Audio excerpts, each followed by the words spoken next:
हे तो रद्द झालेला पाहायला मिळतोय। स्वतः गोखले बिल्डर्स कडून अशा प्रकारचा मेल जो आहे तो राजू शेट्टींना प्राप्त झाल्याची माहिती राजू शेट्टींनी दिलेली आहे। तुमची पहिली प्रतिक्रिया? खरं तर हे आंदोलनाला यश सन्माननीय योगी महाराज त्यांचं आहे। त्याचबरोबर जैन युवक संघटनेचे सगळे युवक जे आज त्या ठिकाणी काम करतात त्यांचं आहे। आणि प्रामुख्यानं आमचे नेते राजू शेट्टी जे शेतकरी प्रश्नावर आपण कायम महाराष्ट्रात काम केले, तळागाळात काम केले, हे त्यांचं यश मी समजतो। आणि पुणेकरांनी ह्या सगळ्या विषयावर जो पाठिंबा दिलाय, ह्या सगळ्या पुणेकरांचा पाठिंबा, ह्याच्या दिवस ही सुरुवात ह्या व्यवहाराला आता सुरुवात झाली रद्द होण्याची, तर हे सगळं यश त्यांचं आहे। आज तुम्ही बघितलं असेल तर पुणे शहरामध्ये विद्येचं माहेरघर आहे। पुणे शहरामध्ये अनेक मान्यवरांनी रक्ताचं पाणी करून ह्या संस्था उभ्या केल्यात। एक दिशा देण्याचं काम ह्या पुणेनी अख्ख्या जगाला दिले।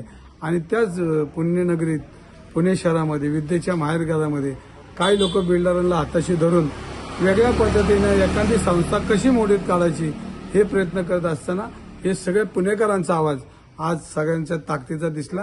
त्यामुळे गोखलेंनी आज मेल केलाय। पण हा मेल केल्यानंतर खऱ्या अर्थानं तो व्यवहार अजून रद्द झाला नाही। तो रद्द उद्याही होऊ शकतो, उद्या सोमवार आहे। कारण जो गतिमान व्यवहार झाला आणि तो गतिमान व्यवहार परत एका मिनिटात एका तासात होऊ शकतो।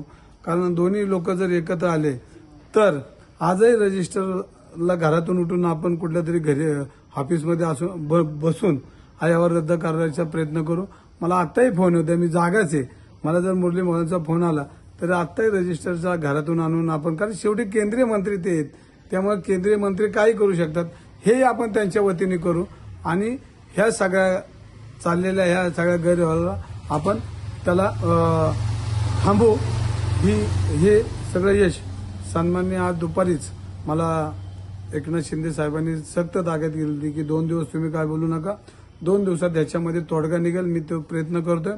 आणि खऱ्या अर्थाने ते माऊलीच्या मंदिरामध्ये, ज्ञानेश्वर महाराजांच्या मंदिरामध्ये, श्री संत ज्ञानेश्वर महाराजांच्या मंदिरामध्ये त्यांनी मला शब्द दिला की हा व्यवहार तुम्हाला पूर्ण करून देतो, 2 दिवस तुम्ही काय बोलू नका। आणि म्हणून माझं ट्विटर युद्ध त्यांनी सांगितल्यापासून ट्विटर युद्ध बंद झालं। पण माझ्याकडे हातभर कागद आहेत अजून, जर त्यांची इच्छा असेल हे मिटवायचं नसेल तर हातभर कागद विशाल गोखले, बडेकर आणि मोहोळ यांना रोज मी पाठवतो आणि त्यांनी रोज एक खुलासा करत, मी आरोप करणार आता खुलासा विचारणार आहे। आणि ह्याच्यामध्ये मग जनतेमध्ये जे जे सामाजिक कार्यकर्ते आहेत, सगळे माहितीचे अधिकाराचे कार्यकर्ते आहेत, त्यांनी हे सगळे तपासावेत।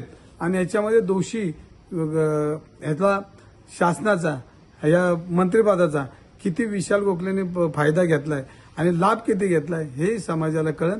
परंतु आता आमची लढाई संपलेली आहे। मला शिंदे साहेबांनी सक्त ताकीद दिली की आता तू काय बोलू नको, 2 दिवस मी बोलणार नाही। पण माझ्या अंगावर जी मुघलाची टीम, मुघल सगळे माझ्या अंगावर आले होते एक 10-15 दिवसात। वक्फ बोर्डची त्यांना जरा जागेची काळजी पडली तर त्या मुघलांना ह्या पुणेकरांनी थोपवलेलं आहे असं मला वाटतंय। आणि पुढील कामासाठी शिंदे साहेब जे आदेश देतील त्यांना मी आदेश पाळेन, पण त्यांना मनापासून धन्यवाद देईन। त्यांच्या वाणीतून जो शब्द निघाला तो खरंच आज खरा ठरतोय। म्हणून शिंदे साहेब तुम्हालाही मनापासून धन्यवाद देईन। आमचा जैन समाजाची युवक, मुलं, बाळं जी शिकणार आहेत ते तुम्हाला प्रचंड आशीर्वाद देतील। आणि तुम्ही मला दुपारीच बोललाय की देव, देश, धर्म यासाठी आपल्या पक्षाची निर्मिती, आपली निर्मिती, आणि ते वाक्य आज खरं ठरलं। म्हणून शिंदे साहेबांना बी मी आणि उद्धव सामंत साहेबांना बी मनापासून धन्यवाद देईन। सर्व शिवसैनिकांना ज्या ट्विटर युद्धामध्ये, ज्या मोबाईल युद्धामध्ये, जे मेसेज युद्धामध्ये कायम जेवढी जनता माझ्या पाठीशी उभी राहिली, मला तिथनं सपोर्ट केला आणि तुम्ही सर्वांनी सपोर्ट केला, ह्याचं सगळं श्रेय हे सगळ्या सिस्टीमला जातं। मी फक्त कार्यकर्ता आहे, नाममात्र कार्यकर्ता आहे। आणि त्यामुळं हा माझा विजय ना, हा सगळा मुनी योगींचा, आपल्या ते संतांचा विजय, हा युवकांचा विजय, राजू शेट्टींचा विजय। आणि ह्या सगळ्या चुकीच्या सिस्टीमने दिलेल्या त्रासाचा आम्ही लढलो, म्हणून हे सगळं यश हे सगळं त्यांचं आहे।